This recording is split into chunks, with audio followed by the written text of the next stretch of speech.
Dua, situasi penjualan khusus diilustrasikan menunjukkan jenis-jenis masalah perusahaan.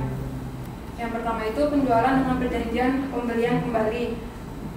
Terkadang perusahaan membiayai persediaannya tanpa melaporkan baik kewajiban maupun persediaan laporan posisi keuangan.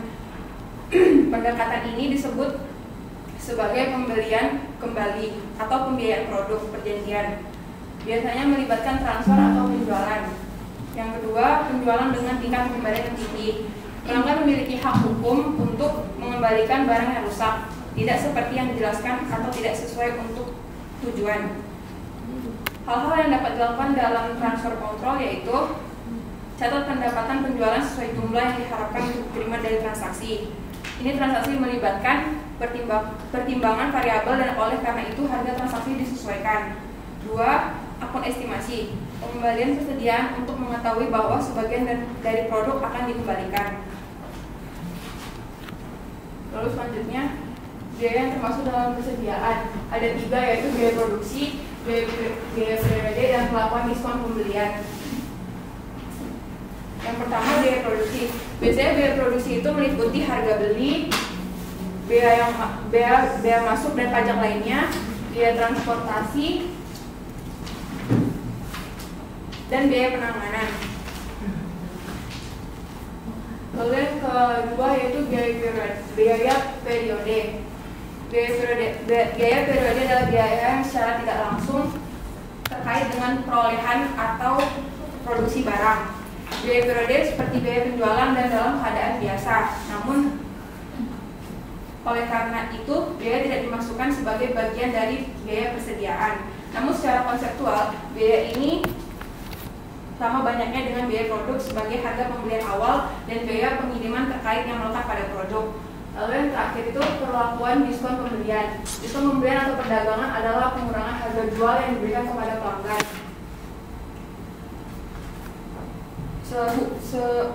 Diskon pembelian atau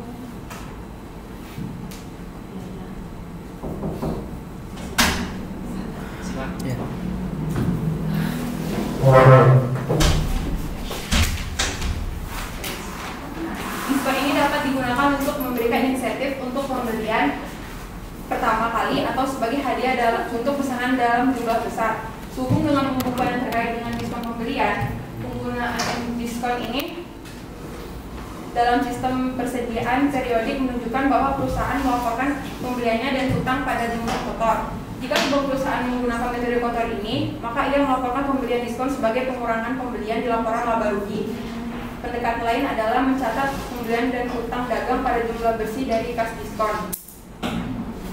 Perawatan ini dianggap lebih baik karena ada 2 alasan: memberikan pelaporan yang benar tentang biaya aset dan kewajiban yang terkait. Lalu yang terakhir dapat diukurin efisiensi manajemen dengan meminta pertanggungjawaban manajemen atas diskon yang telah diambil. Oke, selanjutnya akan dijelaskan lagi. Baiklah, slide selanjutnya saya akan menjelaskan. Jadi metode persediaan itu ada 3. Yang pertama average, FIFO, dan LIFO. Yang pertama itu FIFO. FIFO itu first in first out, yang artinya masuk pertama, keluar pertama. Jadi metode FIFO ini yaitu metode unit persediaan yang pertama kali masuk ke gudang perusahaan dan akan dijual pertama kali pula. Metode FIFO ini dipandang lebih baik dari segi harga dan penyimpanan persediaan. Persediaan yang masuk pertama dan dijual terlebih dahulu itu akan membuat persediaan selalu dalam kondisi bagus karena barang terus diperbaharui dan dapat mengurangi risiko dari kadaluarsa.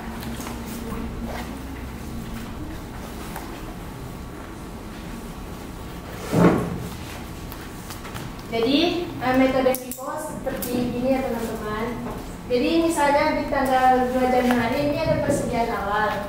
Dan teman-teman lebih jelas kan. Jadi ini ada 200 unit dengan harga jualnya 9.000. Kita masuk ke kolom persediaan. Selanjutnya itu 10 Maret dilakukan pembelian 300 unit. Berarti masih ada ke kolom pembelian. Nah di penjualan ini 5 April 200 unit itu dengan harga jualnya 15.000. berarti dia kan masuk ke yang tadi masuk persediaan yang di awal kan. Nah disitulah dikeluarkan terlebih dahulu. Nah ini udah metode FIFO. Nah, jadi yang di awal tadi masuk di sini ke harga pokok penjualan. Dan ini pembelian masuk ke kolom persediaan kita kan. Terus kita lihat berikutnya. Itu 7 Mei dilakukan penjualan lagi 100 unit. Nah, kita masuk ke harga pokok penjualan. Ini kita ambil dari sini, di sisa dia 200. Nah, ini harga jualnya masuk ke sini. Ini dikali ke sini. Gitu. Nah, ini 21 September pembelian lagi masuk ke kolom pembelian. Yang ini pembelian masuk ke kolom pembelian. Terus yang 20 November itu penjualan masuk ke sini lagi. Nah, ambil yang di awal tadi persediaan yang masih ada tuh. Nah, itu dikeluarin terlebih dahulu. Gitu. Terus yang infonya itu last in first out, artinya yang masuk terakhir itu keluar pertama. Jadi metode persediaan ini itu masuk terakhir kan akan dijual terlebih dahulu. Itu dia akan berkebalikan tadi dengan FIFO tadi. Itu juga akan berdampak barang dagang yang dibeli tadi itu kan di barang persediaan tadi yang dibeli di awal bisa jadi dia tuh kan akan kadaluarsa karena sangat lama penyimpanannya. Nah contohnya kayak gini, sama soalnya sama kayak tadi ya, persediaan awalnya 200 unit, pembeliannya masuk ke kolom pembelian, terus penjualan. Nah ini nih masuk dia ke sini nggak yang di awal tadi, persediaan di awal, persediaan di akhir dia. Gitu. Nah yang ini kan penjualan 200 unit. Nah, ambil di sini.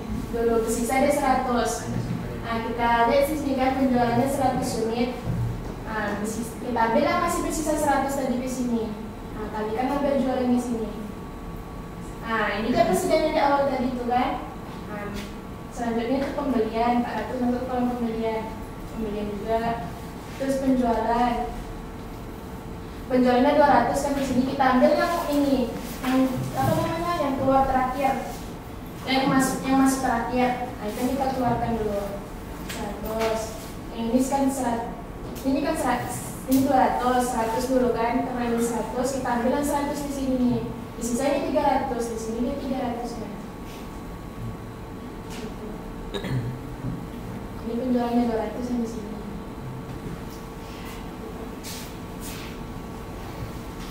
Selanjutnya itu average. Itu metode rata-rata yang tertimbang. Jadi metode average ini dia tuh membagi biaya barang persediaan yang untuk dijual dengan jumlah unit yang tersedia. Itu akan menghasilkan harga rata-rata dari setiap unit barang yang akan dijual. Nah ini dia average ini. Dia tuh yang biaya barang tadi tuh, biaya barang yang ini dibagi dengan unitnya. Nah kayak gini, ini persediaan awal sama 200, pembelian di kolom pembelian, penjualan ini dapatnya ini nih 1.800.000 ini ditambah dulu sama ini dibagi dengan 500, dapat dia harga jual yang ini 9.600. Ini dikali dengan ini. Nah begitu seterusnya. Nah, selanjutnya step berikutnya akan dilanjutkan oleh Mantan.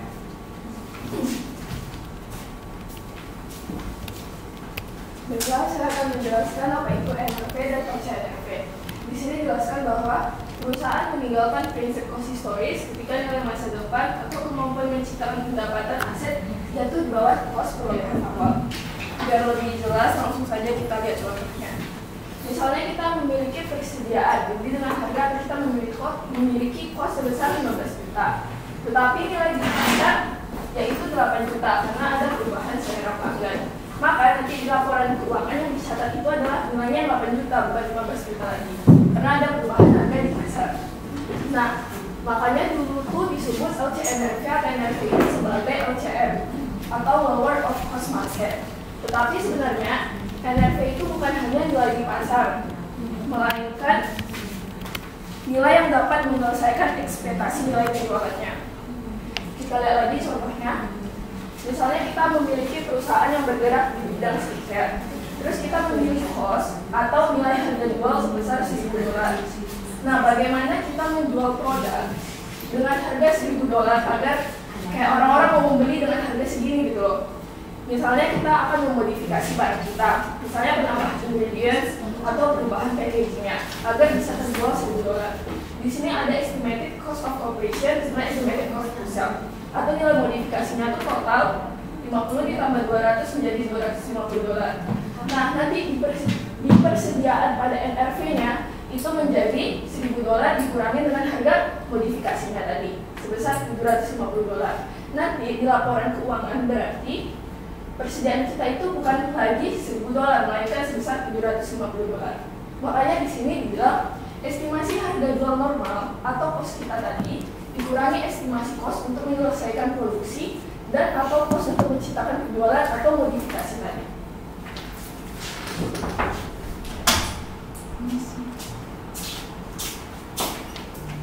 Nah, kalau NRV tadi itu kan nilainya. Kalau LCNRV ini metodenya. Contohnya ini perusahaan bergerak di bidang makanan, ada spinach, carrot, dan beans. Nah, LCNRV ini metodenya kita mengambil nilai yang lebih rendah di antara cost dengan NRV. Misalnya seperti spinach ini, costnya kan $80.000, sedangkan di NRV-nya $120.000. Yang lebih rendah kan cost nih, $80.000. Nanti yang kita ambil nilai persediaannya berarti yang $80.000 karena dia lebih kecil.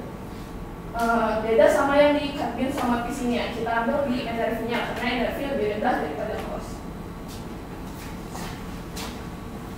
Lanjut, metode LCNRV ini sebenarnya ada 3. Ada per individual items, ada major group, sama total inventory.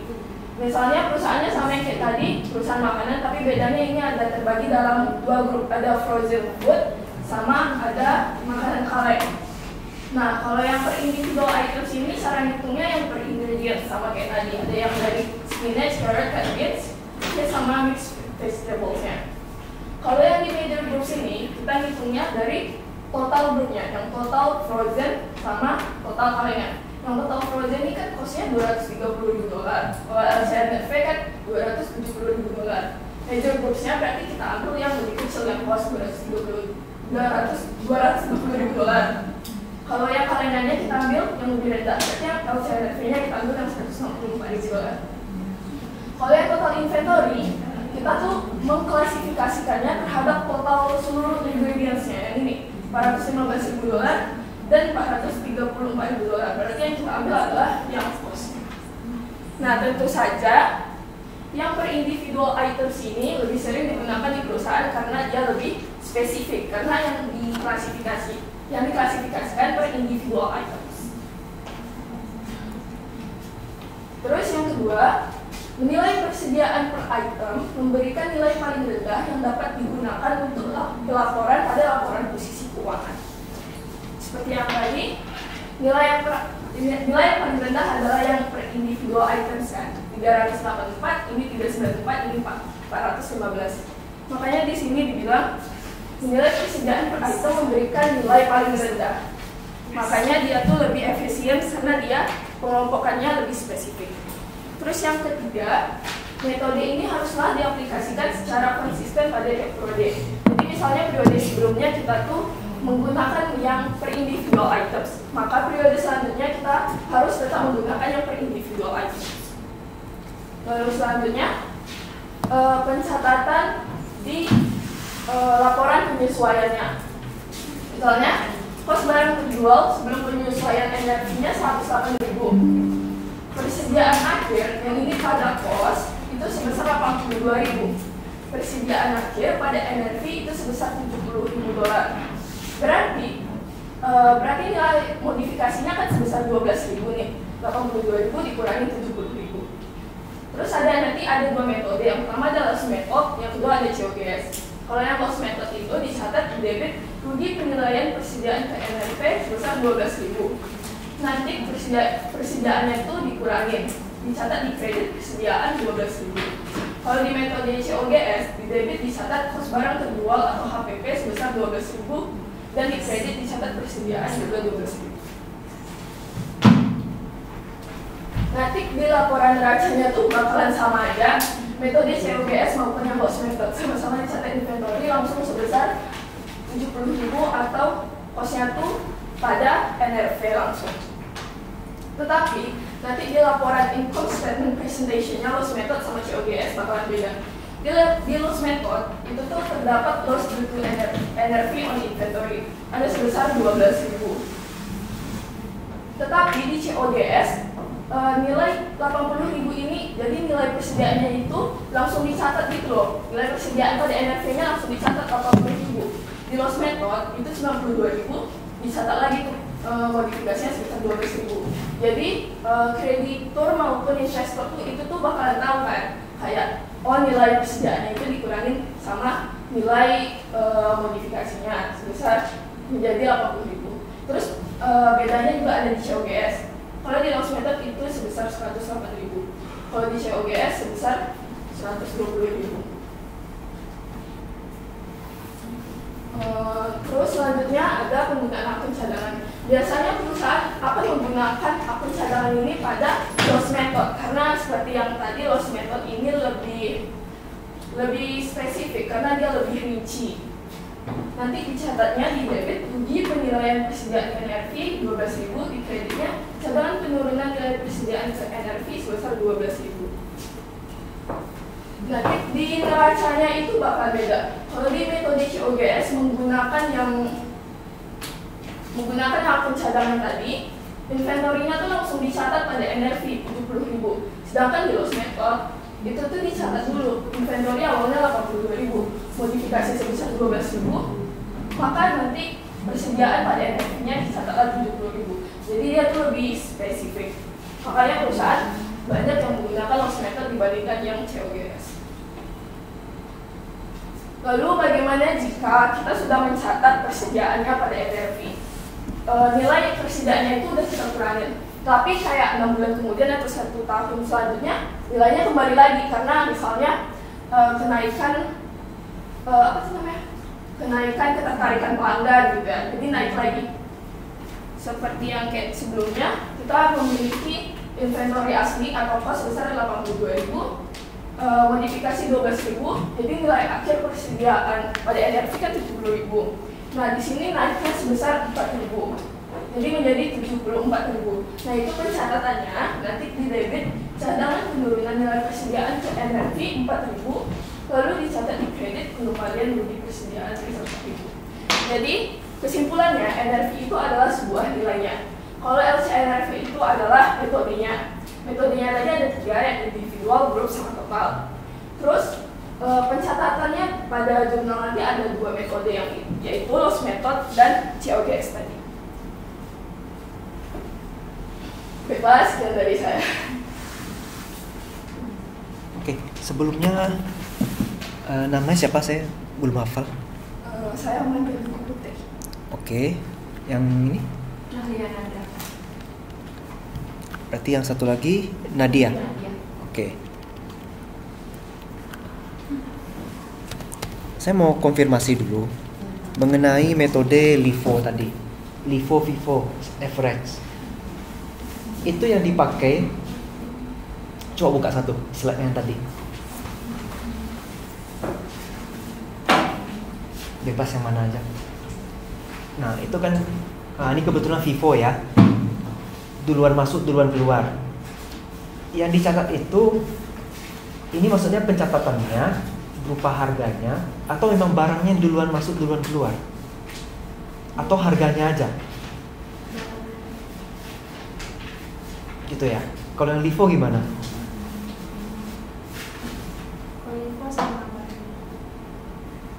Ini harus diluruskan ya, karena yang kita bahas di sini adalah pencatatannya.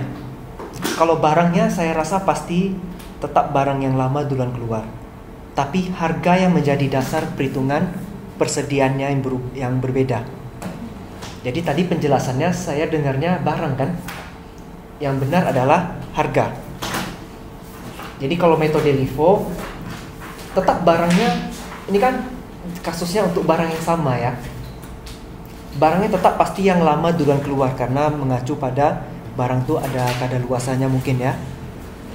Tapi kalau dari pencatatan boleh mau harga barang pertama yang kita beli atau harga terakhir yang kita beli. Cuman LIFO itu tidak disarankan untuk digunakan. Kalau kita lihat pada contoh yang ini, dia akan terus terpakai harga yang 9.000 itu akan sering terpakai itu. 9.000 yang paling atas, yang tanggal berapa itu? 2 Januari ya. Itu akan terpakai terus. Khawatirnya begitu. Sementara dalam kebijakan ekonomi ada yang namanya inflasi. Tidak mungkin harga barang akan tetap segitu. Inflasi kan berarti kenaikan harga barang yang tidak diikuti oleh kenaikan jumlah barang. Sederhananya begini. Sekarang harga pisang Rp1.000. Besok harga pisang Rp1.500. Berarti kan terjadi inflasi sebesar Rp500 kan? Kalau kita melihat kondisi sekarang, harga barang cenderung naik atau cenderung turun? Naik. Kalau harga barang cenderung naik, pakai metode LIFO itu tidak akurat. Karena yang akan tertahan terus adalah harga yang lama, harga pertama kali kita beli. Maka itu yang paling disarankan sebenarnya satu, metode FIFO. Metode FIFO, first in, first out. Berarti harga barang yang duluan masuk, itulah harga yang kita pakai. Jadi harga cenderung naik, dia akan tetap ngikutin. Atau metode kedua yang kita pakai, lower cost or market, itu lebih jelas. Atau metode ketiga, lower cost or net realization value, yang sudah dijelaskan dengan cukup jelas tadi ya. Oke, saya cuma mau luruskan itu aja. Dari kelompok lain silakan berikan pertanyaan.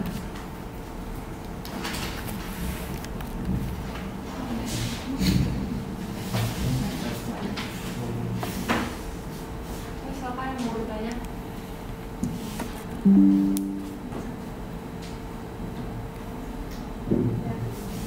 Manakah yang lebih besar keuntungan metode perpetual dengan cara LIFO atau FIFO jika harga cenderung turun? Tadi kan berdasar berdasarkan naik, kalau sekarang cenderung turun.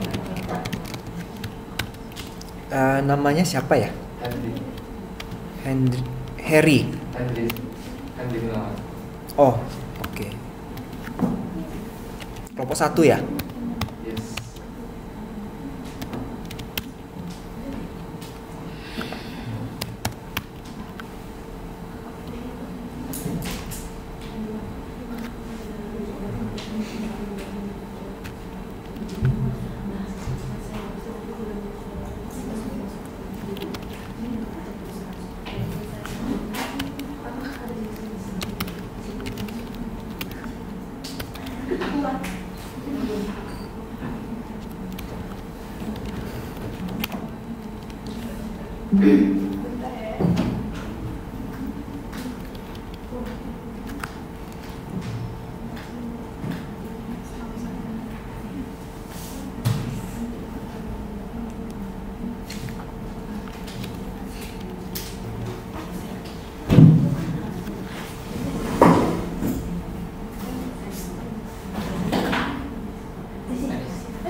Ya.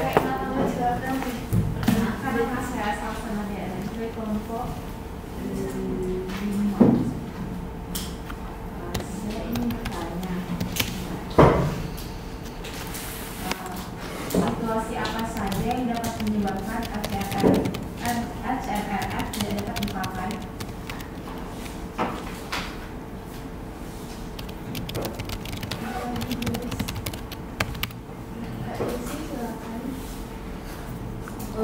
Kenalkan, saya Desi Simbolon dari kelompok 4. Yang ingin saya pertanyaan, sebelum saya memberi pertanyaan, tadi di materi ada bersedia adalah jumlah produk atau stok atau barang jadi yang dimiliki oleh perusahaan untuk dibeli. Persediaan termasuk aset lancar di neraca perusahaan. Yang ingin saya tanyakan, apakah ada jenis-jenis persediaan yang termasuk aset lancar di neraca perusahaan? Jenis-jenisnya. Seperti ini Dok Arya Suka Putri, saya ingin bertanya pada perlakuan diskon pembelian ada metode pendekatan yang saya inginkan tolong jelaskan dengan contoh.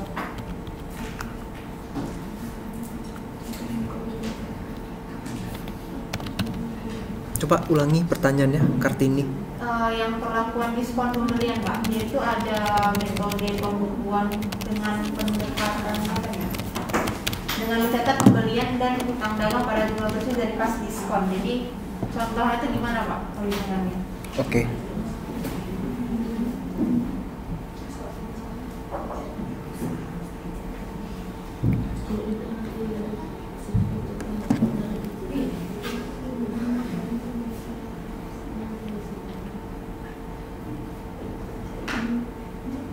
Yang ini ya?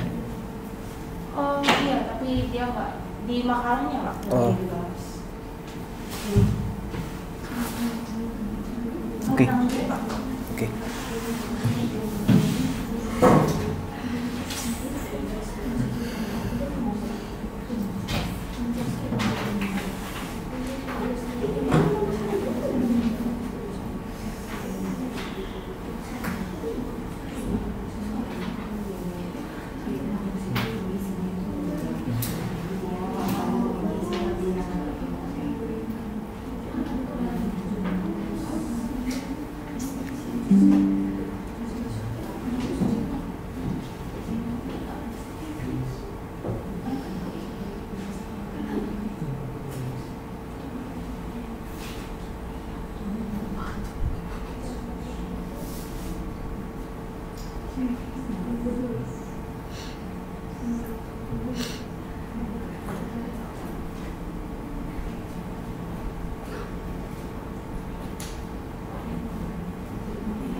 Masih ada yang belum bertanya?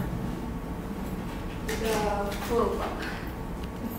Lagi nyari jawabannya Pak. Oh, oke.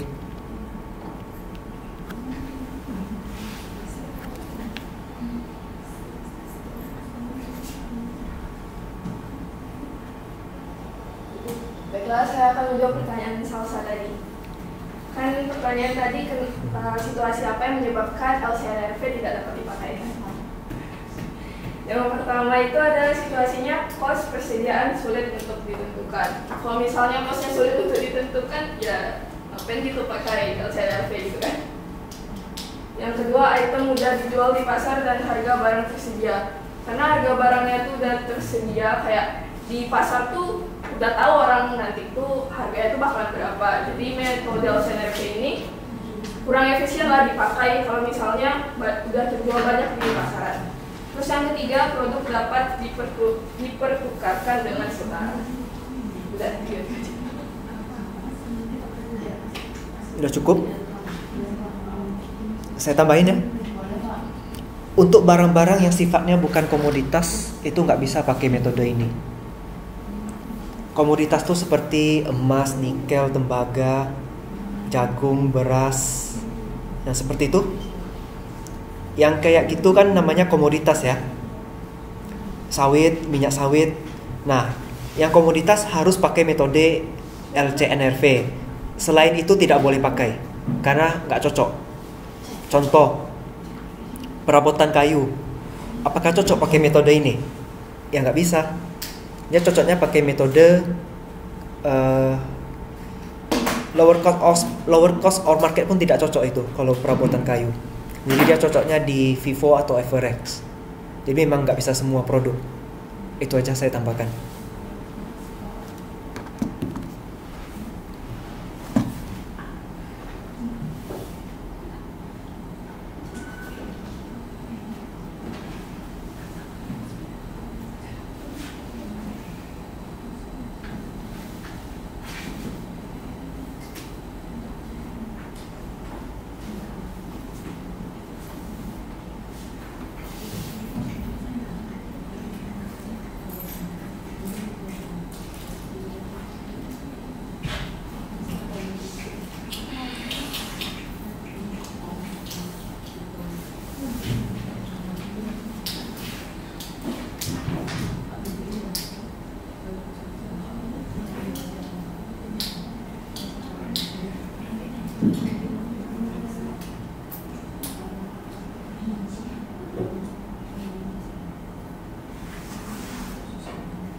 Di kelas ini berapa kelompok ya pembagiannya kemarin? 5 kalau salah. Oke. Iya, 5. 2 kali presentasi? Iya, setelah ujian pertengahan presentasi. Oke. Berarti di pertemuan 8 itu saya ceramah, pertemuan 9 UTS kan? Kita UTS pertemuan 9 loh, bukan 8 ya. Sama pertemuan 15 saya ceramah. Oke.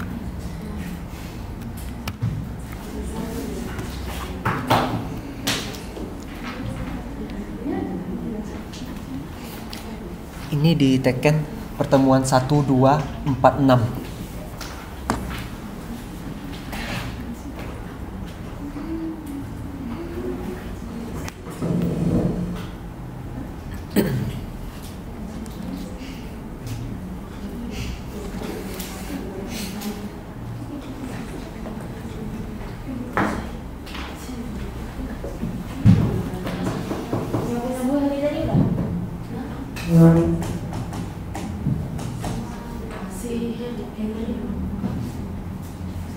Itu yang depan juga tuh ada yang belum tanda tangan jumpa yang kemarin.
Baiklah, saya di sini akan menjawab pertanyaan dari kelompok 1. Manakah yang lebih besar keuntungan metode perpetual, cara Timbo dan Libo, jika harga cenderung itu turun. Jadi yang lebih untung tuh kita menggunakan metode FIFO ya dibanding LIFO. Karena pencatatan tadi kan FIFO itu dia persediaan yang barang yang masuk di awal itu harga cenderung turun. Maka harga pokok penjualan tadi itu pun menjadi tinggi dan nilai persediaan tadi nilainya menjadi rendah.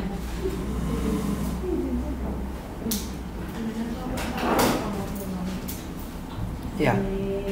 Kalau harga cenderung memang turun, memang FIFO ya. FIFO kan tadi? Ya. Saya akan menjawab pertanyaan dari kelompok 4 dari Kak Desi. Jenis persediaan yang termasuk aset lancar di neraca perusahaan dan contohnya.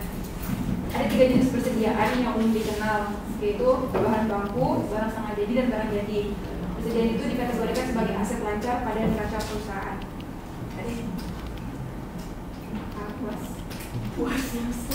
Apa? Saya pun tidak terlalu dengar jelas. Santai kalau tidak ada yang beda. Jadi pertanyaan itu jenis-jenis persediaan yang termasuk aset lancar di neraca perusahaan dan contohnya. Jadi ada 3 jenis persediaan yang umum dikenal, yaitu yang pertama bahan baku, barang setengah jadi, dan barang jadi. Persediaan itu dikategorikan sebagai aset lancar pada neraca perusahaan. Contohnya seperti barang jadi.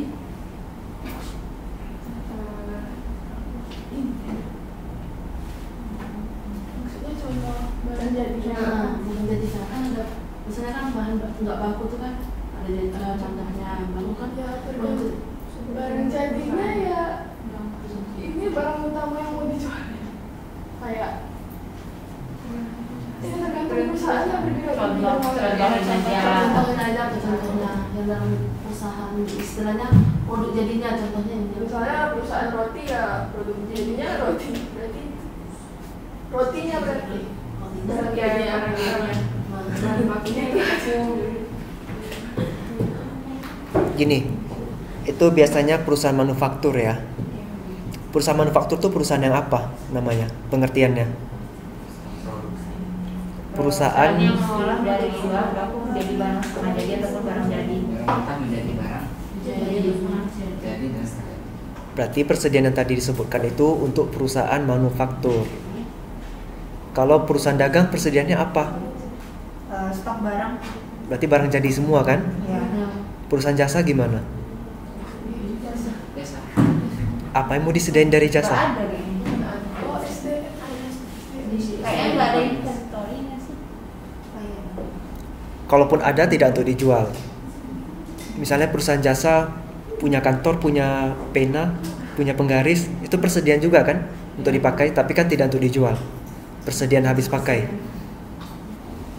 Jatuhnya ke peralatan kan? Perlengkapan orang sebutnya, bukan persediaan. Tapi sebenarnya mirip-mirip sih. Agak kabur itu definisinya. Kalau ditanya contoh yang simple lah ya. Kemarin kita pakai contohnya peternakan sapi ya. Ya enggak? Yang Bars arus kasih itu. Atau enggak ya? Iya. Susu itu kan? Susu ya. Kalau sapi kurang cocok ya. Bisa sih tapi agak susah. Kita coba contoh yang lain. Perusahaan manufaktur. Kalau pisang goreng gimana? Kalau pisang yang kita buahnya itu berarti kan persediaan bahan baku ya. Kalau pisangnya dibikin setengah matang, setengah jadi kan, itu sudah boleh dijual atau belum? Sudah boleh. Kalau mau dipakai lagi, boleh juga kan? Digoreng lagi menjadi pisang goreng yang sudah matang, jadi barang jadi. Nah itulah contoh sederhananya. Bisa dipahami? Sama. Oke. Silakan dilanjutkan.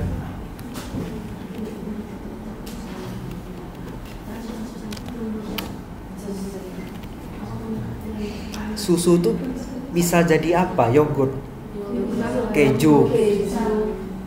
Ya, bisa juga contoh gitu. Kalau telur bisa jadi mayones.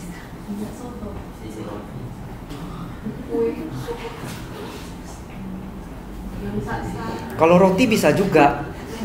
Kalau roti kan jadi barang jadinya ya. Tapi doughnya itu kan setengah jadi. Ada kok yang dijual doughnya ini. Itu bisa juga. Tapi jarang kalau roti kayak gitu.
Baiklah, di sini saya akan menjawab pertanyaan dari kelompok yaitu apa contoh metode pendekatan. Contoh metode pendekatan itu seperti perusahaan itu mencatat kegagalan untuk mengambil diskon pembelian dalam periode diskon di akun hilangnya diskon pembelian. Jika sebuah perusahaan itu menggunakan metode pendekatan itu, bersih itu menganggap diskon pembelian hilang sebagai beban keuangan dan melaporkannya di pendapatan lain dan pengeluaran dalam laporan laba rugi.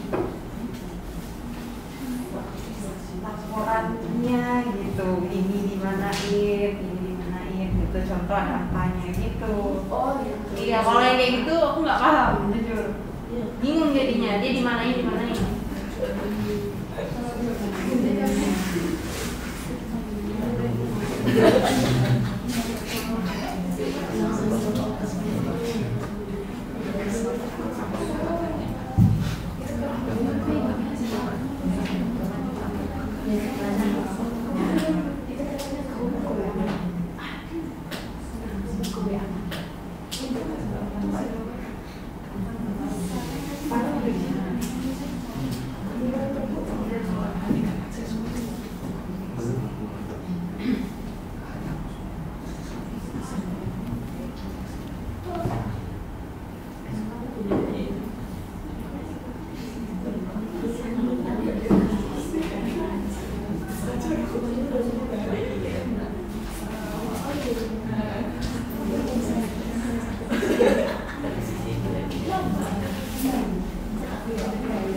Jadi mohon maaf, kami cuma dapat menjelaskan sampai di sini karena kami juga tidak menemukan contohnya di mana.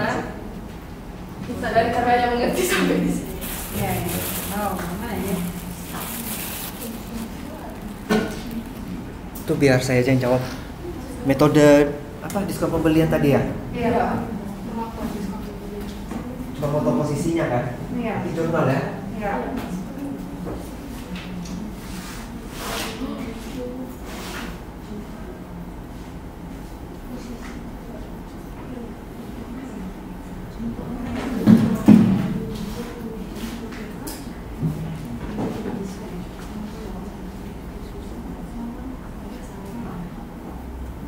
Harga barang 1 juta, diskonnya 50.000.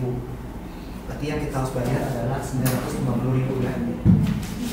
Ya. Tadi definisinya apa? Ada di sini.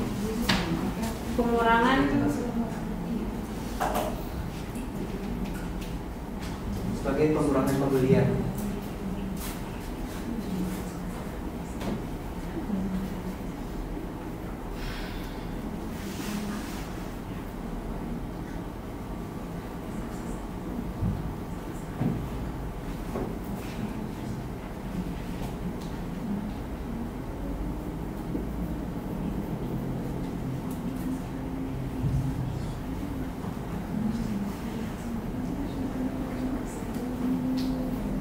Nah, setahu saya harusnya seperti ini. Ketika kita melakukan pembelian 1 juta, maka kita catat kalau pakai metode itu ya, dicatat brutonya, bukan netonya. Kita bayarnya tetap 950.000, entah melalui kas atau melalui utang, ada masalah ya. Berarti kan ada selisih 50.000, itu kita anggap sebagai pendapatan lain-lainnya. Pendapatan lain-lain atas diskon pembelian. Diskon itu kan berarti sebenarnya pendapatan kita kan? ya bonus. Ya, makanya dia dianggap sebagai pendapatan lain-lain. Itu metode yang tadi itu. Tapi ada juga orang kalau ketemu kasus yang seperti ini, biasanya langsung pembelian 950.000 yang diakui. Kas atau utangnya juga sama. Karena apa?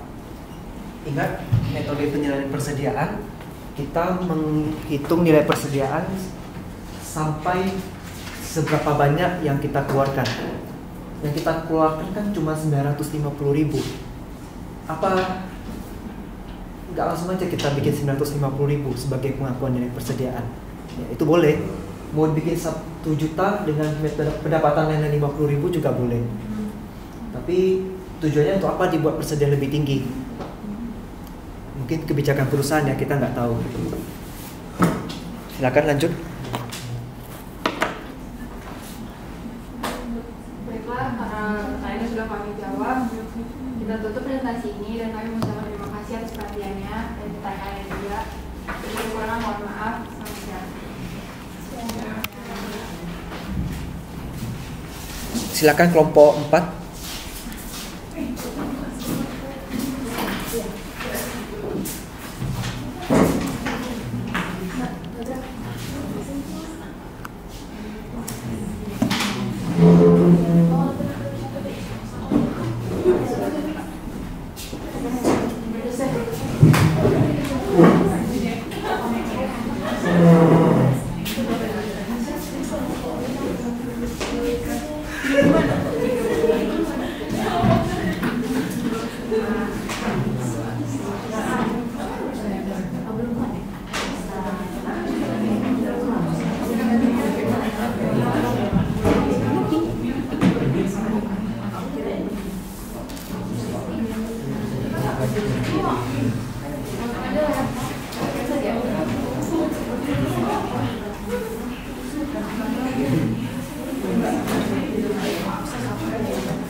Oke,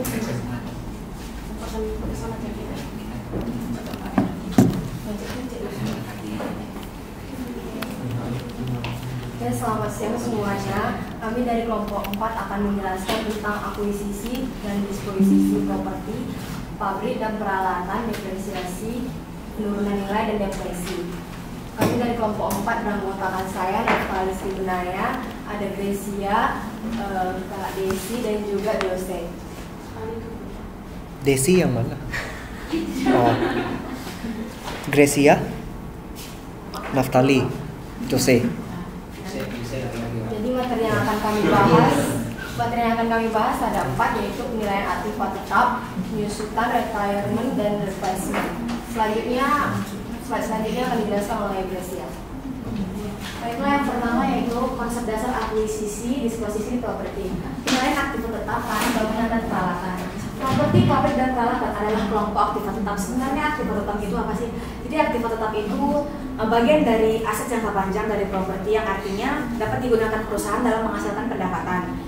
Sebagai alat untuk produksi, sebagai alat untuk membantu dalam hal administrasi, dapat juga digunakan sebagai jasa rental ataupun dan dengan harapan dapat digunakan lebih dari satu periode akuntansi. Periode akuntansi itu apa sih? Jadi maksudnya dalam satu periode akuntansi yaitu adalah dalam masa 1 tahun.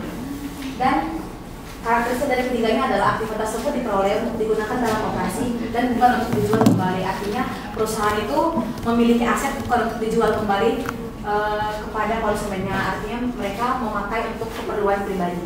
Aktivitas tersebut bersifat jangka panjang dan merupakan subjek penyusutan, dan aktivitas tersebut memiliki substansi fisik, artinya memiliki wujud. Akuisisi properti, pabrik, dan peralatan dinilai berdasarkan prinsip bayar historis berupa kas atau ekuivalen kas. Properti, pabrik, dan peralatan tidak boleh dicatat ketika mengandung unsur taksiran, nilai pasar atau nilai ini yang melebihi biaya. Alasan utamanya adalah karena pada tanggal akuisisi biaya merefleksikan nilai wajar, kemudian biaya historis melibatkan biaya aktual, bukan transaksi dari hipotesis, sehingga merupakan hal yang paling dapat diandalkan. Dan alasan yang terakhir yaitu keuntungan serta kerugian sebaiknya tidak diantisipasi sehingga harus diakui ketika aktiva tersebut dijual. Selanjutnya yaitu karakteristik utama dari para bangunan dan peralatan. Seperti yang kita ketahui, dalam satu perusahaan itu disebut sebagai aset karena digunakan sebagai proses membantu proses untuk mendapatkan pendapatan.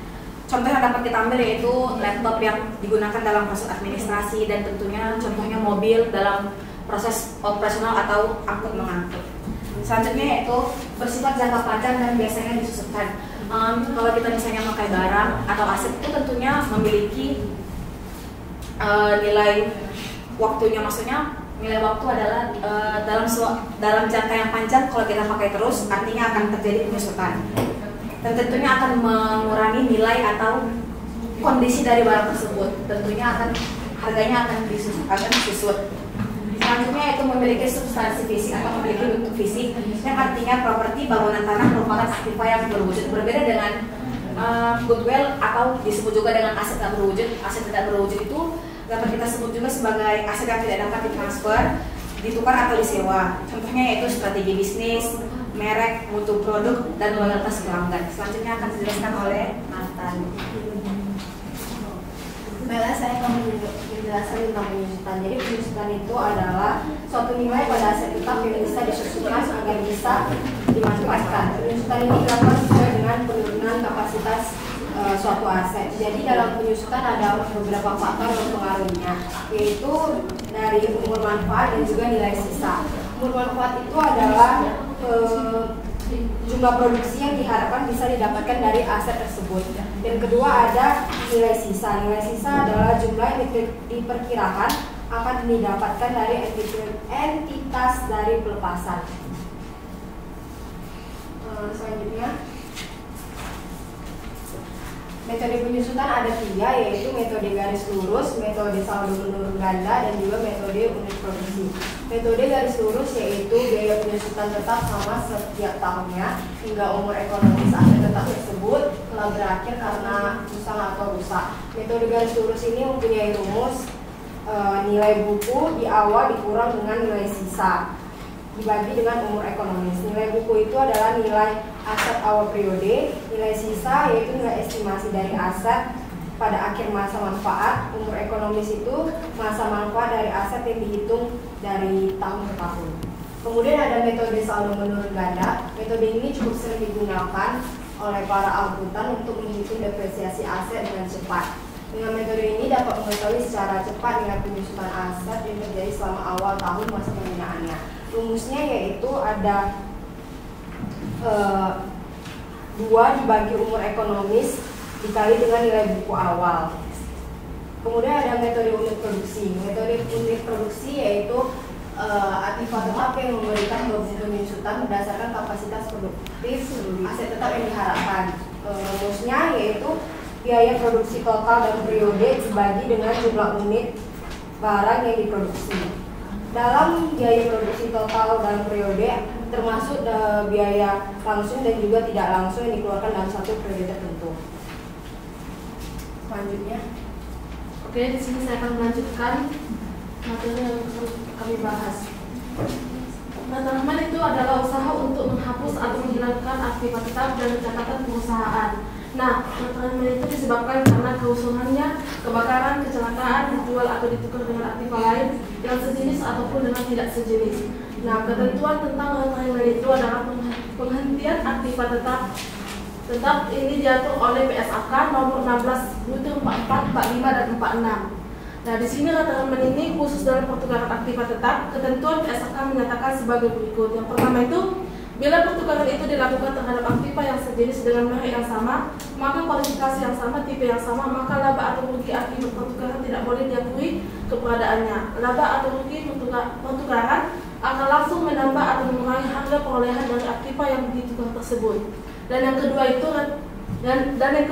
bila pertukaran itu dilakukan pada aktiva tetap yang tidak sejenis, maka laba pertukaran boleh diakui keberadaannya atau juga boleh tidak diakui keberadaannya. Jika penyingkiran aktiva tetap dilakukan, maka perlu pencatatan dalam ketentuan jurnal penyusian terhadap biaya penyusutan dan eliminasi atau penghapusan nilai dari harta tetap dan nilai akumulasi penyusutannya. Nah, di sini saya akan melanjutkan tentang replacement. Pengertian replacement atau biaya penggantian kembali adalah jumlah yang harus dibayar entitas untuk mengganti aset pada saat ini sesuai dengan nilai saat ini. Biaya penggantian dapat berfluktuasi atau gejala menunjukkan turun naiknya suatu harga tergantung pada faktor-faktor seperti nilai pasar, komponen yang digunakan untuk berkonstruksi atau membeli kembali aset dan biaya terkait dengan penyiapan aset untuk digunakan.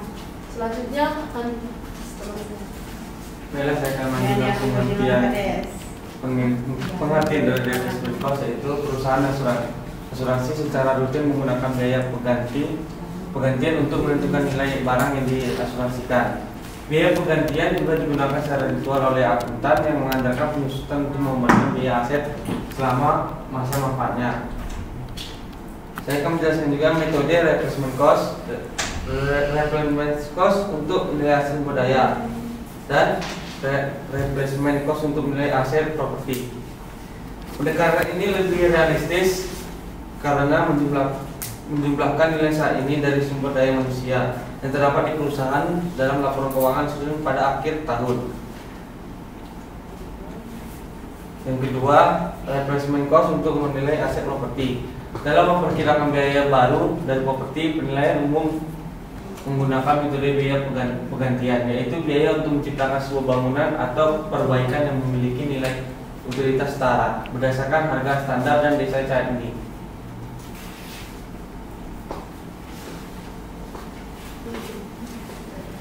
Baiklah, sekian dari kelompok 4.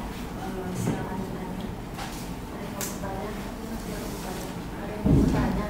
Saya mau tanya. Saya Nicholas selaku dosen. Oke. Tidak hanya untuk kelompok ini ya, untuk yang lain juga boleh jawab. Kalau saya punya mobil itu dianggap sebagai persediaan atau sebagai aset ya? Aset. Kenapa sebagai aset? Karena daya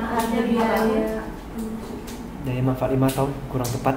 Karena kalau misalkan persediaan itu dia bisa diolah dan bisa misalkan kayak nih persediaan bahan baku atau barang yang dikeluarkan, tapi kalau aset itu dia untuk digunakan oleh suatu perusahaan tersendiri.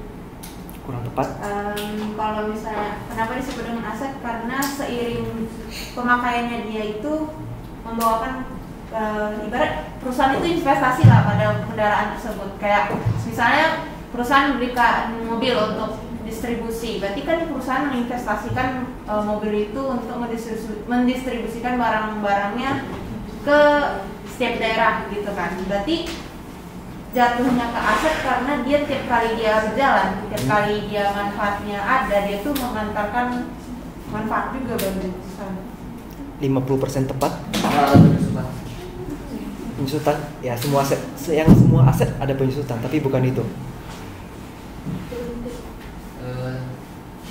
Saya Pak, nama sedikit. Kalau untuk aset mobil tergantung untuk dipakai untuk apa. Kalau seandainya mobil dipakai untuk kegiatan produksi, berarti dia termasuk apa tadi? Persediaan. Nah, jadi Mobil dipakai untuk produksi, kegiatan produksi, membantu kegiatan produksi. Ya, itu. Kalau itu namanya aset, bukan persediaan. Karena dia turut masuk dalam kegiatan produksi perusahaan. Kebalik. Iya, tapi belum sesuai dengan jawaban yang saya inginkan. Kalau yang dari kelompok 3 gimana? Mobil itu aset atau persediaan? Kan kelompok ini tadi bahas persediaan kan? Nah, dari kelompok 4 coba pikir. Dia dikatakan sebagai aset kenapa? Yang kelompok 3 coba pikir juga. Kenapa dikatakan sebagai persediaan? Atau nggak boleh keduanya atau boleh keduanya? Karena nilai manfaatnya tidak cepat habis. Daya manfaat itu sama aja dengan umur ekonomis. Itu arahnya ke aset tetap.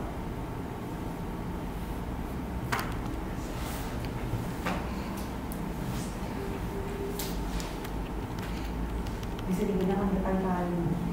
Itu aset tetap.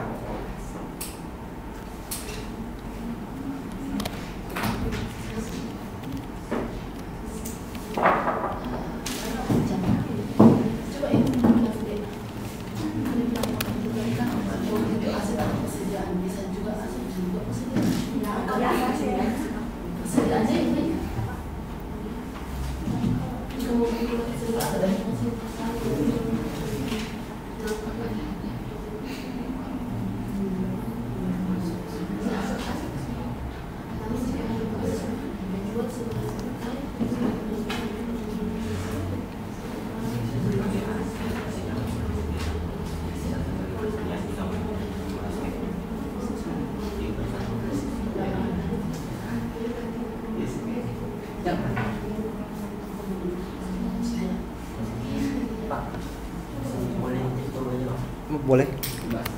Mobil itu bisa sebagai persediaan jika perusahaan tersebut memproduksi mobil untuk dijual. Bisa juga sebagai aset jika mobil tersebut membantu kegiatan produksi perusahaan.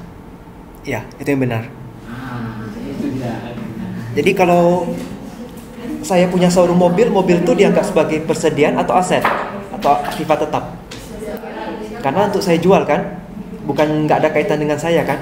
Tapi saya punya showroom mobil, saya kasih karyawan marketing saya bawa satu mobil untuk dia keliling, itu aset atau persediaan? Aset, karena membantu kan. Bisa membedakannya? Barangnya sama nih, sama-sama mobil kan. Sapi, yang satu untuk diperah susunya, itu berarti aset kan. Tapi yang untuk diambil dagingnya, persediaan. Udah bisa membedakannya? Kalau saya pakai contoh ayam juga sama kan? Oke. Silakan kelompok lain, ada yang mau tanyakan?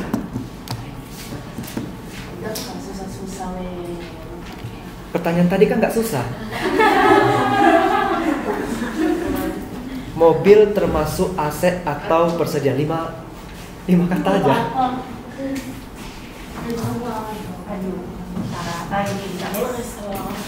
Nanti ujian tuh kan pertanyaannya pertanyaannya tuh yang agak gimana gitu pas ujian kan, yang agak membagongkan.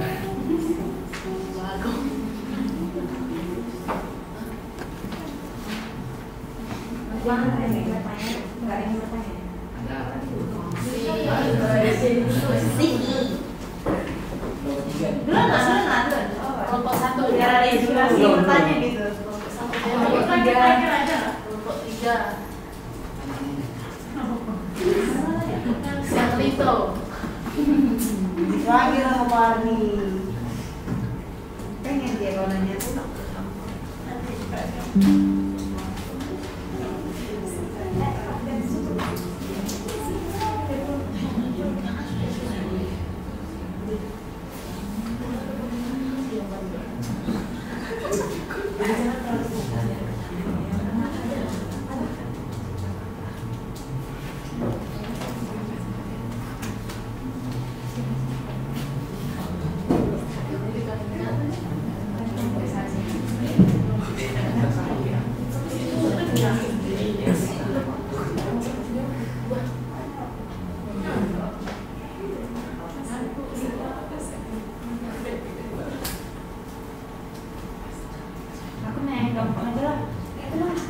Pencatatan jurnal perasuransian itu gimana? Penjurnalan asuransi gimana? Misalnya asuransi gedung atau asuransi mobil gimana? Pencatatannya.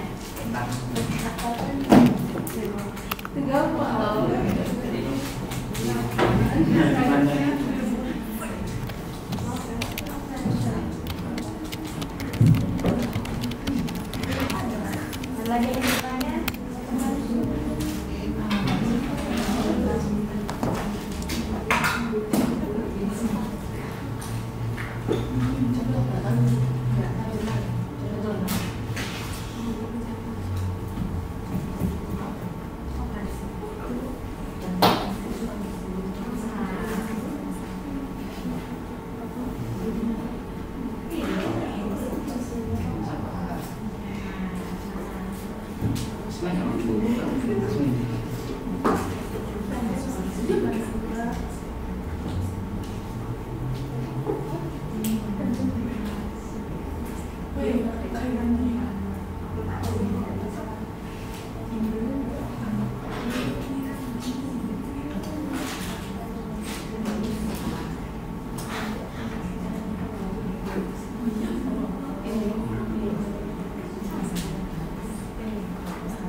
Ada yang mau ditanya tuh? Ya, Siapa namanya? Selin Kristiani. Oke. Misalnya kalau aset di dalam perusahaan itu hilang misalnya kayak kendaraan operasional, bagaimana penjurnalan? Iya, aset hilang. Dari kelompok berapa ya? Oke. soalnya kalau metode-metode itu kan udah cara akuntansi iya pengacara akuntansi 2 sudah sih coba garis lurus aja ya dong. Iya, aku tanya. Yang ini. Saya dari kelompok 1 ingin tanya. Tadi di slide yang berapa ya? Sekitar slide ya. Ada slide ke-6 metode penyusutan tadi. Sana ada 3 metode, yaitu metode garis lurus, metode saldo menurun ganda, dan yang ketiga metode produksi. Tadi kan cuma dijelaskan ada rumus kalau nggak salah. Boleh kasih contoh perhitungannya? Nah, satu aja garis lurus ya. Garis lurus. Kalau boleh tambah satu lagi. Metode garis lurus kenapa? Perhitungannya Pak. Cara hitungnya? Kenapa yang harus garis lurus? Kenapa nggak yang lebih rumit aja? Ngomong aja Pak. Itu di produksi aja lah. Aku Eri. Biar paham. Jangan menyulitkan teman, Heri. Iya kan? Garis lurus sama Garis lurus saja. garis lurus saja. Ini produksi.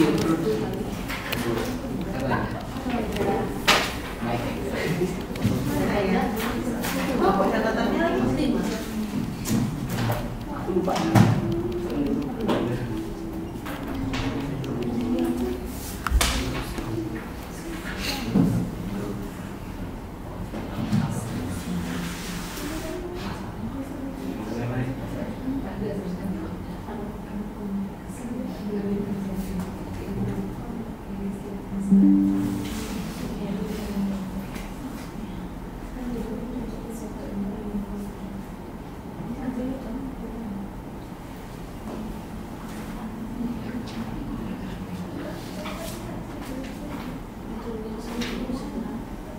Kelompok 3 ada pertanyaan.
Iya, benar ya. Perintahkan.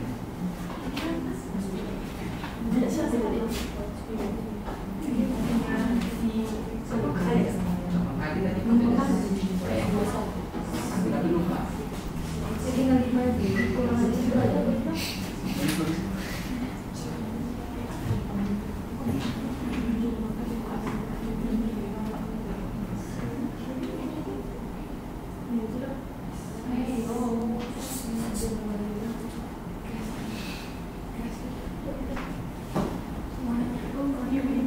Kelompok 3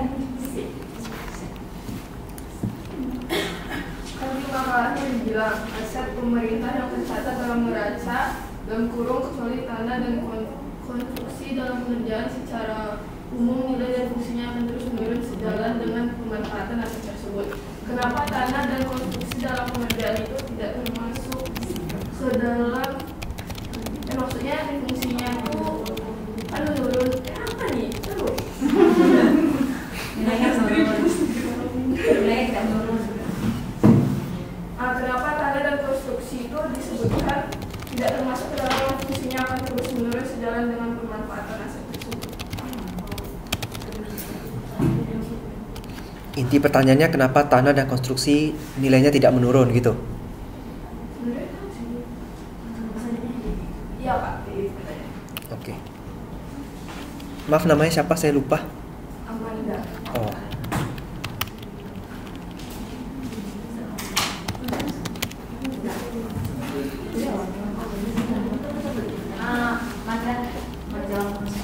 Kenapa tanah dan konstruksi tidak menurun? Karena kalau misalnya tanah itu kan, misalnya nih kita punya tanah, tentunya tanah itu nanti bakal naik harganya sesuai dengan inflasi. Maksudnya semakin lama kan tanah kan semakin mahal nih kalau misalnya dijual, dan juga tanah itu bisa dimanfaatkan. Contohnya orang menanam apa, dia bayar sewanya ke kita, tentunya dia kan nggak akan menurun nilainya, malah nilainya nanti akan naik kan.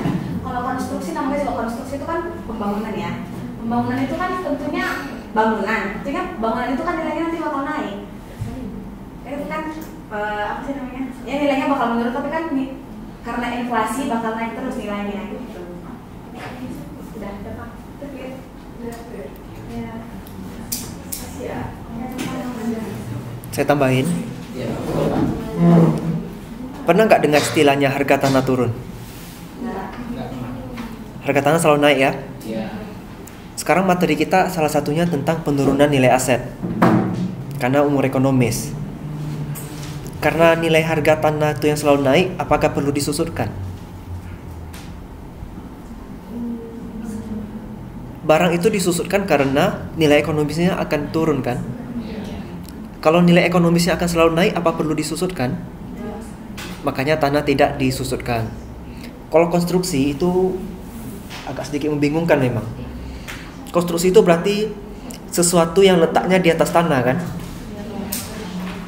Itu nilainya harusnya bisa turun. Maka itu bisa disusutkan. Tapi orang-orang kan sering bilang harga rumah naik terus. Sebenarnya yang lebih tepatnya harga tanahnya yang naik. Nilai ekonomis dari bangunannya udah nggak segitu lagi. Tapi karena dia barangnya selalu satu paket, selalu bersama, nggak mungkin kan kita beli bangunannya aja nggak beli tanahnya. Karena dia selalu satu paket, makanya dianggap selalu naik terus. Nah, konstruksi yang dimaksud apakah yang seperti itu? Dia digabung definisinya, atau sekedar bangunannya aja? Kalau bangunannya aja itu bisa disusutkan, ada penurunan nilai. Itu saya tegaskan dulu. Tapi kalau dia gabung dengan tanah, ya pasti akan naik. Karena nilai ekonomis tanah akan selalu naik. Dan naiknya pun akan lebih tinggi itu daripada inflasi. Kalau secara wajarnya begitu ya. Oke, itu aja yang mau saya tambahkan.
Pas awal bayar asuransi, pertengahan atau di akhir terserah. Salah satu di antara itu aja. Istilahnya kan asuransi kan, istilahnya pembelian apa yang berusaha asuransi atau pembayaran asuransi. Bidang mananya dia dijelaskan lebih mengenalnya. Ya perjalanan kayak bapak tadi itu, misalnya angka berapa, anggap aja angka yang berapa, nah, terus debitnya yang di mana, kreditnya di mana, nama akunnya apa, udah gitu aja. Buat kayak gini.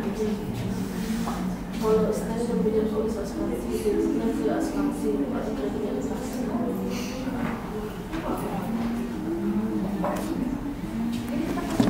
Halo. Iya. Ya Bu. Pakai kacamata atau tinta Pak? Kemarin pakai kan? Ikut standar kami aja kan, kalau salah. Kacamata itu berarti tetap transparan kan? Iya, kacamata putih Bapak. Oh, itu kaca yang di atas pintu ya, bukan yang samping pintu kan? Iya. Kalau yang samping pintu tetap ada kan? Ya, itu kalau yang lain standar itu. Yang di atas pintu. Itu ada jadi seperti itu standar. Nanti saya WA lagi, saya pikir. Nanti saya akan nanya. Call juga.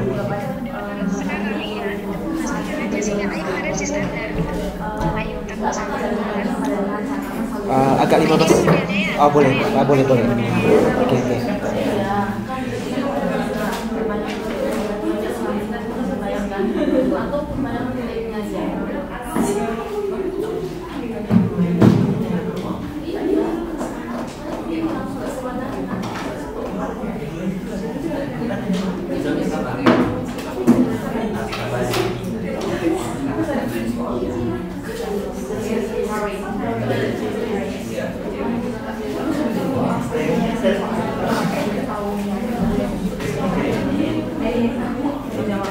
Oh ya. Oh, mau spidol.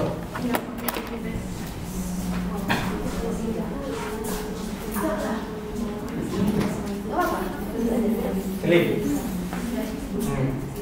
Kamu jawab pertanyaan Selin. Pertanyaanmu tadi perjalanan kan apa? Dari tadi. Gimana kalau asetnya hilang kan? Nah, kalau asetnya hilang itu sudah tidak lagi tergantung pada neraca karena saldo sudah nol.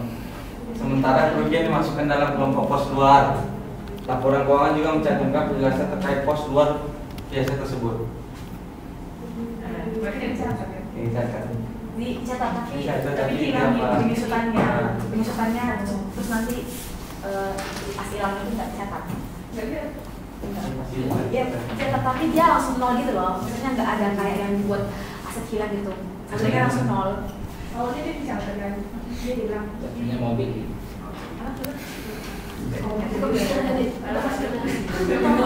Iya hilang. Harus dijelasin nggak sih? Ya, cara menolkan itu gimana?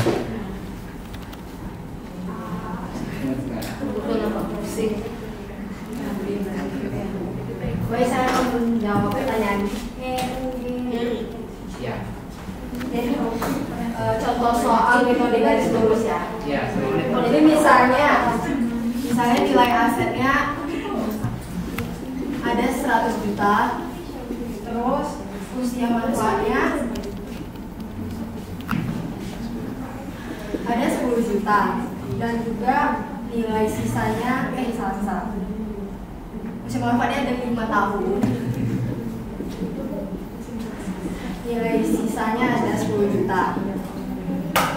Jadi sesuai rumusnya, metode garis lurus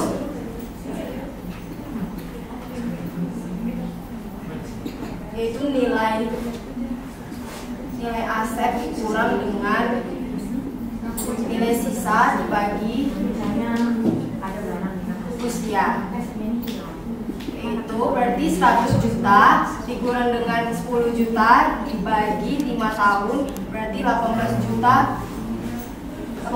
Depresiasinya ada 15 juta selama 5 tahun.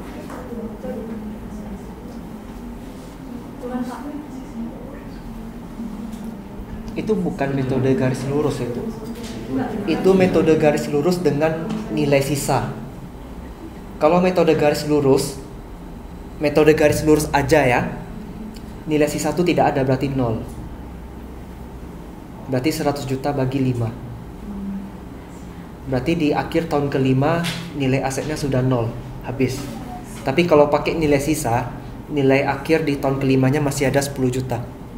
Ya ini nggak salah, ini benar. Tapi namanya metode garis lurus dengan nilai sisa.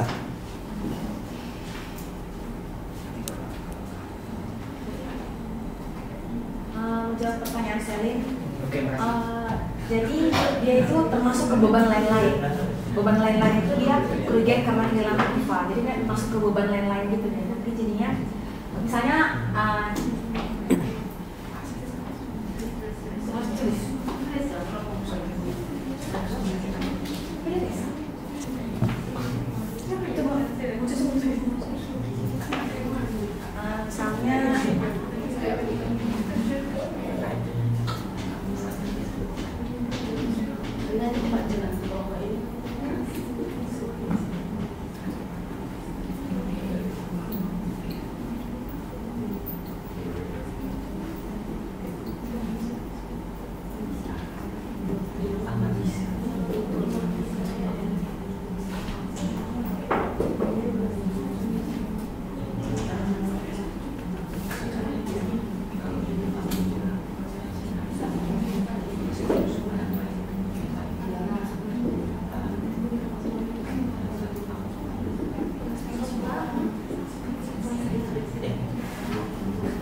Jadi misalnya nih kan ada barang A.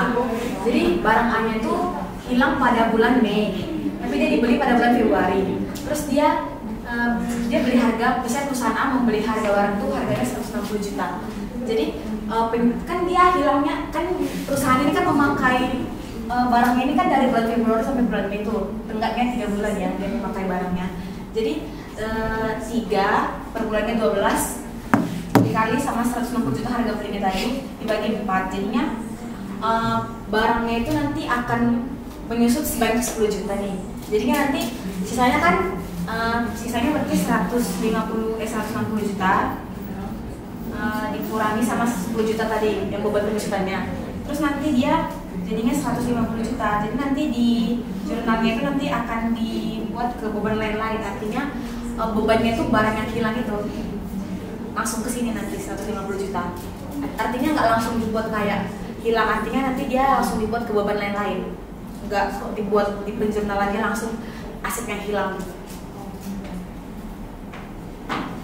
Sebenarnya nggak cuma gitu prosesnya kalau mencatat aset hilang. Oke lah, sampai dengan 150 jutanya benar ya. Cuman yang sudah disusutkan kan 10 juta. 10 jutanya kan masih lengket di neraca bagian akumulasi penyusutan. Itu dikemanakan kalau dia mau dihilangkan? Asetnya sudah hilang, tapi penyusutannya masih nyangkut. Iya kan? Itu harus dihilangkan juga penyusutannya.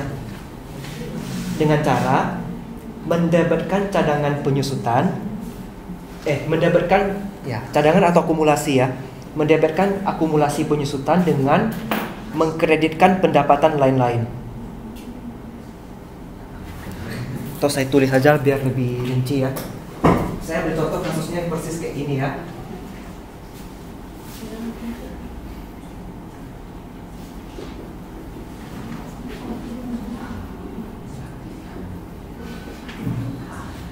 Aktiva tetapnya harganya 160.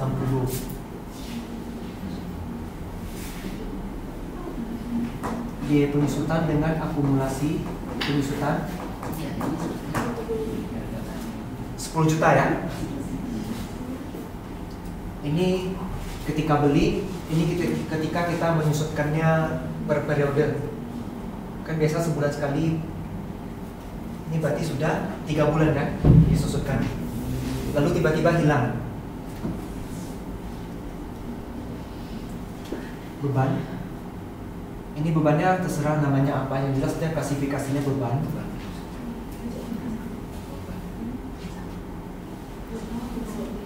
Mungkin beban kehilangan aktiva ya. Ingat ini nama tergantung dari akunnya perusahaan. Yang penting klasifikasinya beban.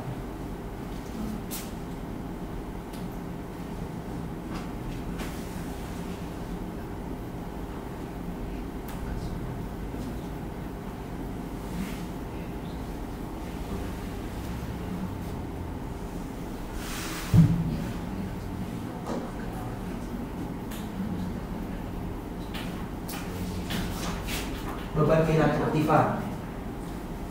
Di bulan Mei aktiva kita tinggal 150 kan.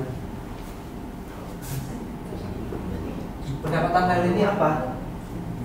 Yang sebelumnya sudah kita akui beban, nanti nggak bisa kita akui beban lagi kan? Akumulasi penyusutannya berarti kita hilangkan. Sorry, ini terbalik.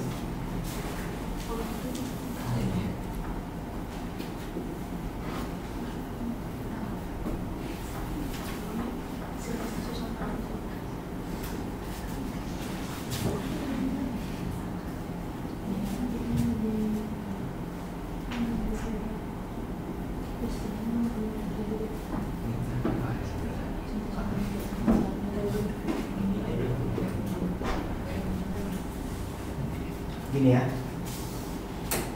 beban kehilangan aktiva berarti sesuai dengan nilai buku pada saat bulan Mei, yaitu 150. Berarti aktiva tetapnya kan memang 150 kan, ini mau kita hilangkan kan. Ini yang tadi penjelasannya siapa tadi? Grisia. Sampai sini dia. Cuma kan beban penyusutan dan akumulasi penyusutan atas aktiva yang hilang itu kan masih lengket di neraca. Itu juga harus dihilangkan. Karena kalau tidak punya aset, masa penyusutannya tetap ada di akumulasinya itu. Makanya dibalikin. akumulasi penyusutan yang sebelumnya dikredit kita debitkan. Otomatis ketika debitnya 10, kreditnya 10 habis kan? Berarti kan masih ada selisih, belum balance kan jurnalnya. Itu menjadi pendapatan yang lain. Kenapa pendapatan yang lain? Karena sebelumnya sudah kita biayakan. Kalau sudah dibiayakan, ya tentu kita jadi pendapatan. Diadu juga jadi 0 kan? Cuma tidak ada istilahnya biaya itu letak di kredit. Karena kalau biaya letak di kredit jadi negatif kan? Makanya dibuat jadi pendapatan. Dan pada dasarnya intinya kalau diadu tetap 0 hasilnya. Bisa dipahami?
Percaya diri dulu.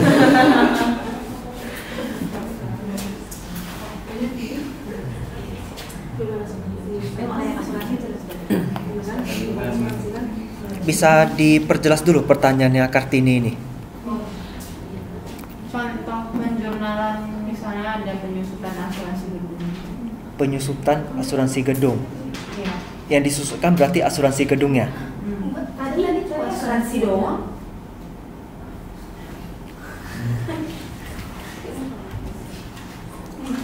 Coba diperjelas dulu pertanyaannya biar nggak salah.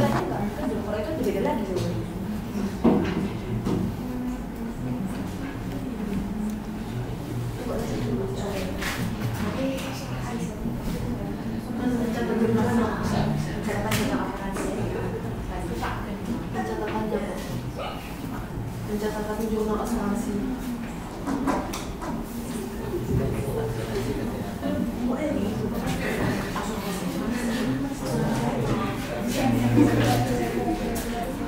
Ada asuransi ada. Asuransi kesehatan kan?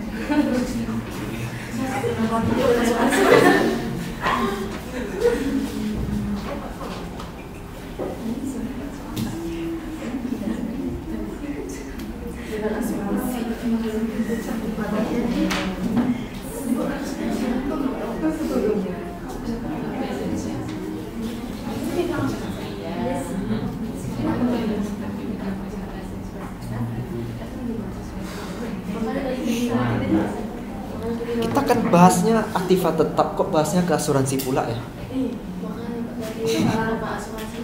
Asuransi apa? Gak apa-apa deh, coba aja dijawab.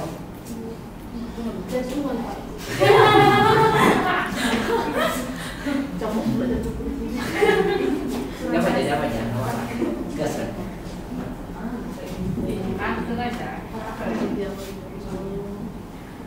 Kan tadi lurus kan? Mana lu kok ya? Beneran?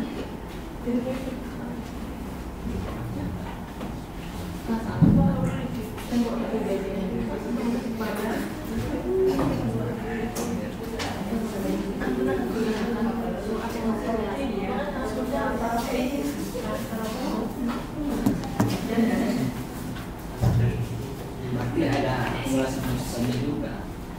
Sekarang mulai asuransinya juga, asuransinya asuransi apa, asuransi jiwa, asuransi lahir.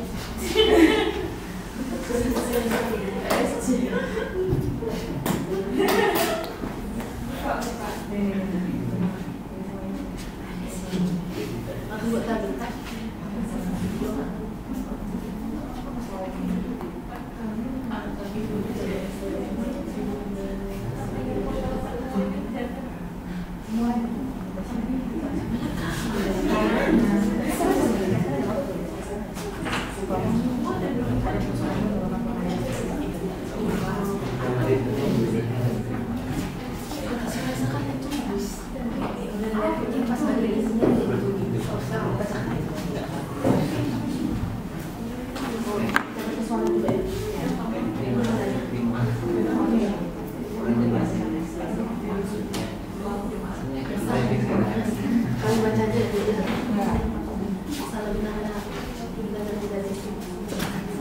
Contohnya, perusahaan PT XYZ melakukan pembayaran asuransi di badan terbuka sebesar 48 juta untuk periode 1 Maret 2022 sampai 1 Maret 2023. Satu periode berjalan itu kan. Nah, ketika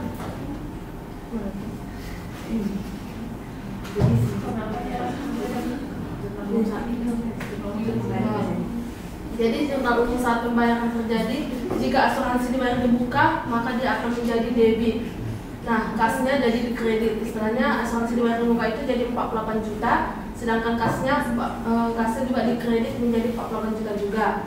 Nah, jika jurnal penyelesaian asuransi dibayar di muka di akhir periode, maka biaya asuransinya di debit 36 juta dan asuransi dibayar di muka 36 juta itu di kreditnya. Jurnal umum saat pembayarannya, jika biaya asuransi 48 juta maka dia akan di debit, sedangkan kasnya di kredit 48 juta.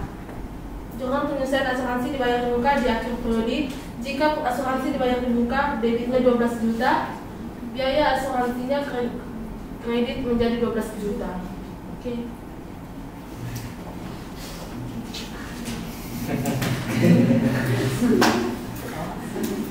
Tadi berapa? 36 juta? Enggak, Pak, 48. Ini 48 soalnya. Nah, terus yang dikreditkan yang 36 ya? Iya, 36, Pak.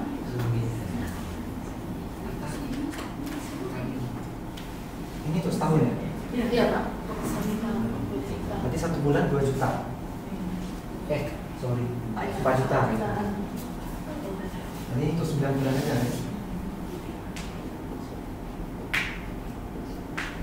Benar seperti ini? Biaya asuransi dibuka pada kas itu dibayar dulu 48 juta. Berarti ini dibayar di bulan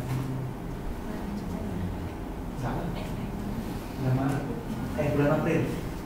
Ini pada bulan April. April, Mei, Juni, Juli, Agustus, September, Oktober, November, Desember. Pas 9 bulan. Ini jurnal di bulan April, ini jurnal di bulan Desember. Ya, ketika kita membayar tidak langsung untuk tahun yang bersangkutan kan, memang kita bayarnya memang 1 tahun.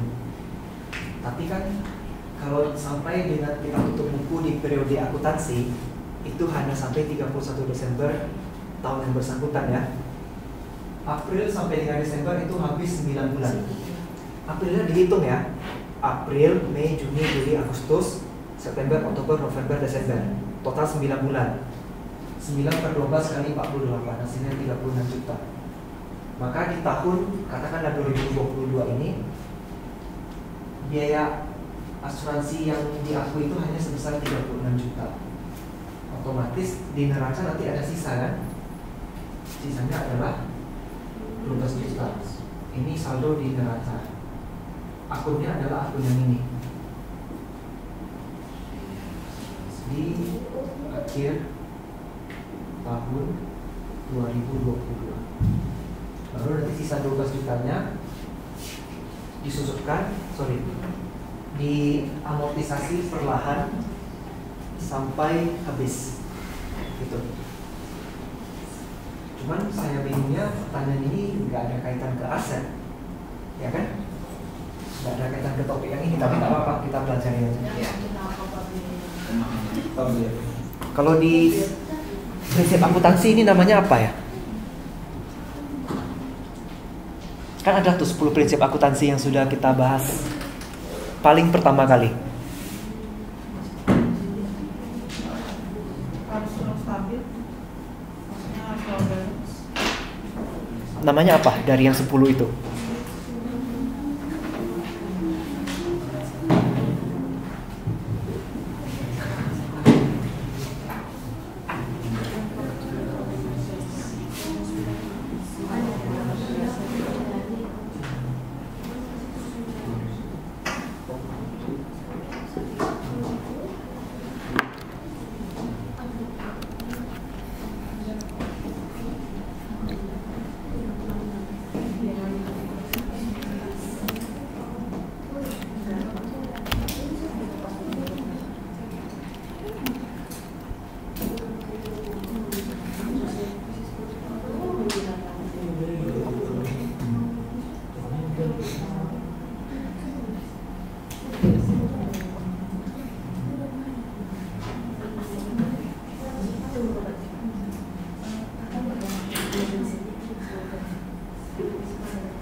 Ada pertanyaan lain yang belum dijawab? Sudah selesai.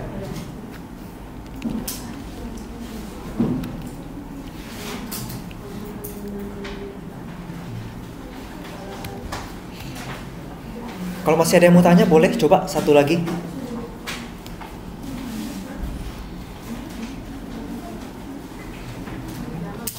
Ada lagi teman-teman yang ingin bertanya?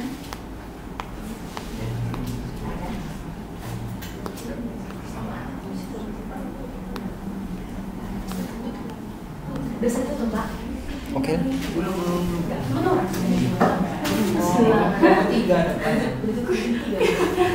Kelompok 3 udah pertama tadi dijawab.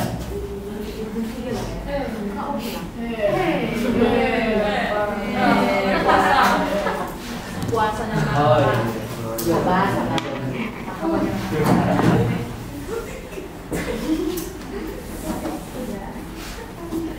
Baiklah, sekian dari presentasi kelompok 4. Maaf jika ada kesalahan, semoga menjelaskan dan menjawab. Terima kasih. Terima kasih ya.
Saya absen satu-satu ya. Amanda, Arnito, Selin, Desi, Nahlia, Feber, Gracia, Harry, Jose,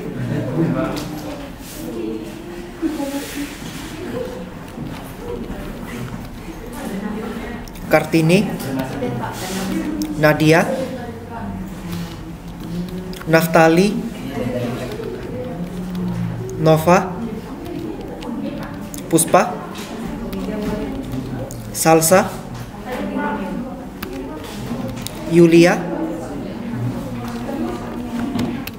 Hendri Gunawan. Ada yang namanya belum dipanggil? Udah? 17 orang semua. Ya, pas 17. Kira-kira dari pembahasan kita tentang persediaan dan aktiva tetap, ada yang mau ditanyakan lebih lanjut?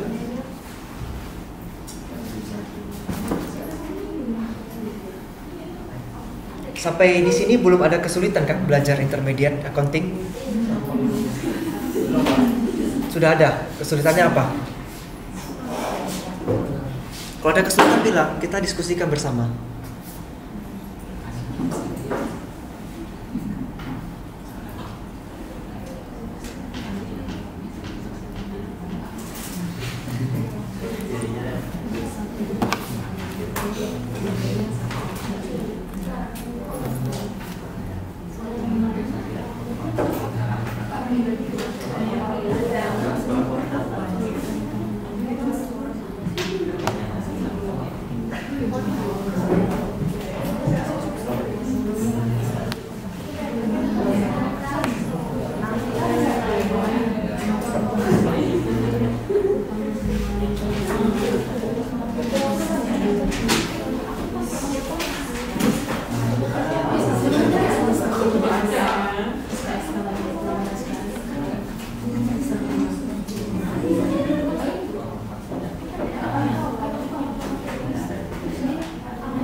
Enggak, itu punya siapa?